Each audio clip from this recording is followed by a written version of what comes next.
प्राध्यापक महादेव अंबादास वाघमारे, मूळ लातूर जिल्ह्यामध्ये रेणापूर तालुका सामसापूर या गावचा आहे बरा. हा, मकरंदचं माझं गाव शेजारीच. हा त्याला काय होतंय, जमतंय ना. आगा बाबा हा, वाचायची घाईन चष्मा नाही असं नाही माझं.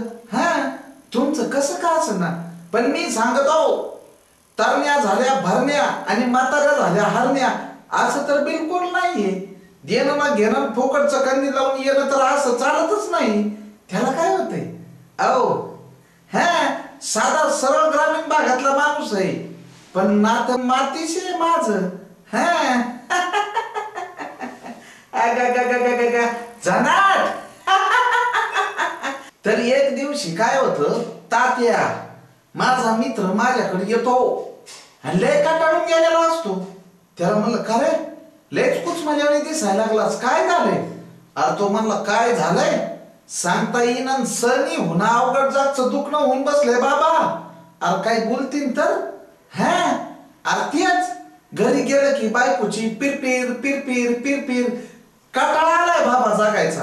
असं अय बावड्या कंटाळू नको, मी सांगतो तसं ऐक. काय या बा, गेल्यानंतर बायकोने केलेल्या जेवणाचं कौतुक करीत जा. त्यानं काय होईल, त्यानं काय होईल, जमान जमान.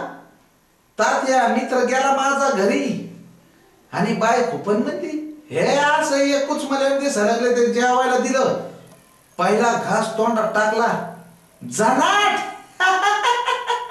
अगं तुझ्या हाताला सरच नाही, जनाट जनाट म्हणल्या बायको.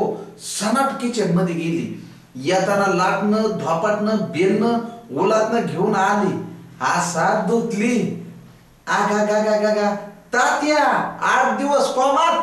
9व्या दिवशी मित्रांना हळूच डोळे उघडले आणि म्हणला कोण आहे काळी बाई. ती म्हणली मीच आहे. अगं तू केलेल्या जेवणाची स्तुती केली तर एवढा हल्ला तू. नाही मुळदिया, अरे लग्नाला 10 वर्ष झाली, एवढं चांगलं वंगळ करून घातलं तुला, कधी वा म्हणला नाही. आणि काल कुठं शेजारच्या बाईकडनं जेवण आणलं तर वा म्हणला. तात्या हाय ना विनोद, त्याला काय होतंय. अगा बाबा काय बाई तारण कोंबडी म्हणती बांगड्या भरा असं नको बरं. तरण्या झाल्या भरण्या म्हाताऱ्या झाल्या हरण्या असं असतं का.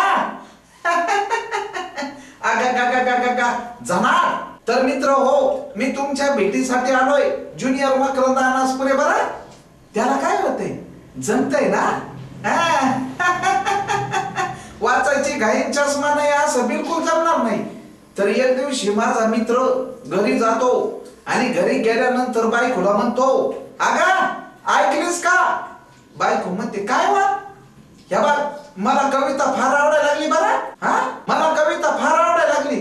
मग त्याला काय होतंय, तुम्हाला कविता फार आवडते ना, पण हे विसरू नका मला विनोद फार आवडतोय. हो आयो मित्र हो, एक दिवशी एक बेवडा रेल्वे रुळावर झोपला. त्याला मी गेलो सांगायला, अय बाबा अरे रेल्वे रुळावर कायला पडला रे. बेवडा म्हणला अय याडाय का बावडाय, डोक्याला गोड तेल लावतो का, कानात बिड्या घालतो का, धोतावरून करतो का, पाला पाचोळा खातो, ब्रँडेड पितो. चल निघ. अरे बाबा रेल्वे तुझं नुकसान करेन रे, इथनं तू निघून जा.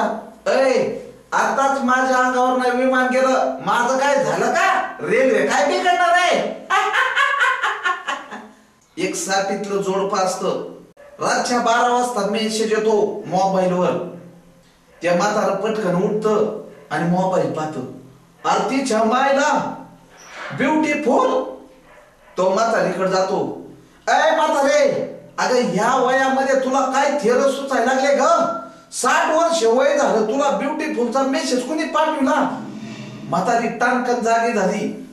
जागी होऊन तिनं टाणकन चष्मा घातला आणि पटकन मोबाईल पाहिला. मोबाईल पाहिल्या पाहिल्या म्हातारी म्हणाली वाचायची घाईन चष्मा नाही, नीट वाचत जा. ते ब्युटीफुल नाहीये, बॅटरी फुल आहे. आगा बाबा ग्रामीण भागाचं शहरीकरण झालं आणि आमच्या तात्याच्या घरी लग्न झालं. तर काकू सासू झाल्या याच्या आनंदामध्ये काकूनी डायरेक्ट सुनाला दम भरला. काकू म्हणाल्या, अय टवळे, तू मला सासूबाई म्हणे जाऊ नको, आई म्हणे जा. नाही माझी आई जिवंत आहे. नाही नाही मी सांगाय गेले की टांगायला जात जाऊ नको, थोडा दानखा दाखवू का माझा. नाही नाही बर. आणि सासऱ्यांना सासरे बुवा बिलकुल म्हणे जाऊ नको, त्यांना पप्पा म्हणे जा. सुन डेंजर हुशार. ते डायरेक्ट म्हणली सासूला आई, सासऱ्याला पप्पा, आता नवऱ्याला काय दादा म्हणू का काय. जाणार